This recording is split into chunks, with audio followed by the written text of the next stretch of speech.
अस्सलाम वालेकुम दोस्तों, उम्मीद करता हूँ आप सब लोग खैरियत से होंगे। पाकिस्तान से बहुत से लोगों को ऑफलोड किया जा रहा है। कतर जाने वाले नौजवानों को या पाकिस्तान से दूसरे यूएई के तो वैसे वीजे बंद है। जिस भी गल्फ कंट्री में आप जब लोग वर्क वीजा पर और स्पेशली जो लोग कह रहे हैं कि हम आज़ाद वीजा पर जा रहे हैं, उन लोगों को जी फ्लाइट से ऑफलोड किया जा रहा है। ये जो वीडियो आप स्क्रीन पर देख रहे हैं, ये कल की वीडियो है। मोहसिन नकवी साहब ने दौरा किया। I don't know the exactly designation कौन सी, अब वो वजारत पे है, लेकिन he has authority to do this.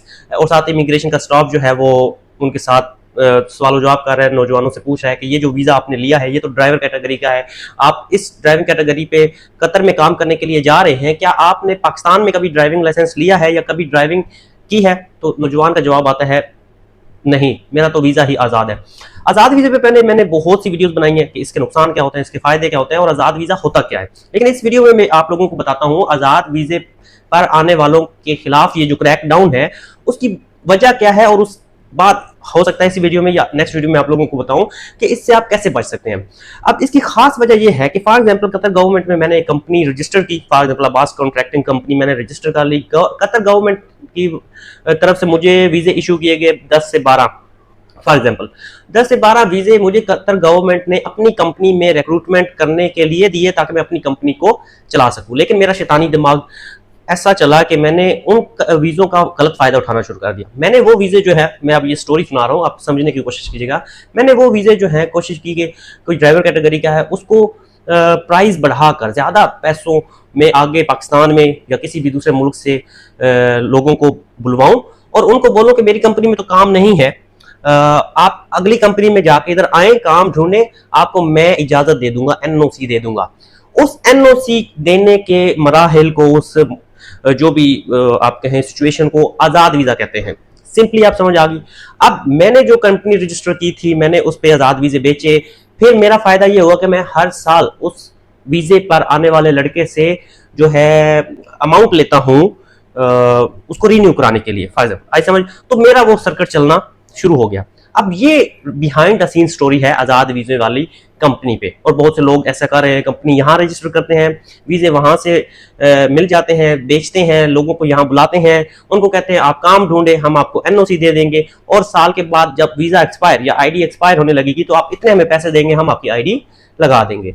इसका नुकसान गवर्नमेंट को यह है कि कंपनीज रजिस्टर हो रही हैं, कंपनीज आगे काम नहीं कर रही। अगर कंस्ट्रक्शन कंपनी है तो वो कंपनी है, वो वीजे जो है इधर उधर दे रही है, लोग जो है ऐसे भर्ती करके मुल्क में ला रही है जो मुल्क का फायदा नहीं हो रहा, बगैर किसी स्किल के उन लोगों को यहाँ पर वो रिक्रूट कर रही है।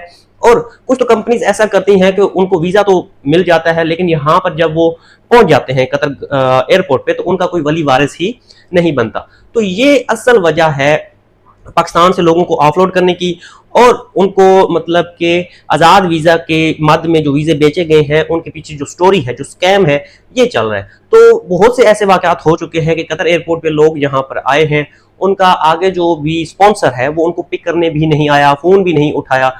तो इस वजह से कतर गवर्नमेंट ने इस पर सख्ती की है और पाकिस्तानी गवर्नमेंट से रब्ता किया और कहा है कि आप इस पर थोड़ा जो है नजर षानी करें। तो इस वजह से मोहसिन नकवी साहब ने खुद इस पे एयरपोर्ट का विजिट किया, वहां पर लोग तो जो ऑफलोड किए गए हैं उनसे सवाल जवाब किए। तो वहां पे भी यही सिचुएशन है कि लोगों को पता ही नहीं है कि वो किस वीजे पर जा रहे हैं, और धड़ाधड़ वो जो है वीजे पैसे देकर कोई भी डेजिग्नेशन ड्राइवर का लेना है, इंजीनियर का लेना है, वो तो मिल जाता है, वीजे के ऊपर बस लिखवाना ही होता है और तो वीजा प्रिंट होकर आपके पास आ जाता है। लेकिन आपके पास ना उससे रिलेटेड कोई डिग्री है ना उससे रिलेटेड, फॉर एग्जांपल आप कंप्यूटर स्किल या आईटी मास्टर का कोई सुपरवाइजर या कोई इतनी एग्जेक्टिव लेवल का वीजा आप ले लेते हैं, लेकिन आपके पास फॉर एग्जांपल आपके पास उससे रिलेटेड नॉलेज ही नहीं है, उससे रिलेटेड आपको पता ही नहीं है कि किस कंपनी ने मुझे हायर किया और मुझे कंपनी के ऊपर कॉन्ट्रैक्ट पे जो है वो क्या लिखा हुआ है, कंपनी का नाम क्या है।